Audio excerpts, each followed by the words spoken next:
بسم اللہ الرحمن الرحیم۔ السلام علیکم ورحمۃ اللہ وبرکاتہ۔ عابد راجہ چینل کی طرف سے آج میں اپنے دوستوں کو بتاؤں گا کہ رسول اللہ صلی اللہ علیہ وآلہ وسلم کو کون سا گوشت زیادہ پسند تھا۔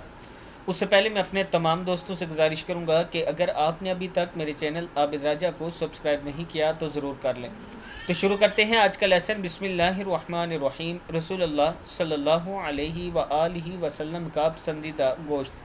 حضرت ابو عبیدہ رضی اللہ تعالیٰ عنہ فرماتے ہیں کہ میں نے نبی اکرم صلی اللہ علیہ وآلہ وسلم کے لیے ہنڈیا پکائی، چونکہ دستی بکرے کے بازو کا گوشت رسول اللہ صلی اللہ علیہ وآلہ وسلم کو زیادہ پسند تھا، اس لیے میں نے ایک دستی پیش کی تو رسول اللہ صلی اللہ علیہ وسلم نے اسے تناول فرمایا اور پھر دوسری طلب فرمائی۔ میں نے خدمت اقدس میں دوسری بھی پیش کر دی، پھر آقا صلی اللہ علیہ وسلم نے مزید دستی طلب فرمائی تو میں نے عرض کی، یا رسول اللہ صلی اللہ علیہ وآلہ وسلم، بکری کے دو ہی بازو ہوتے ہیں؟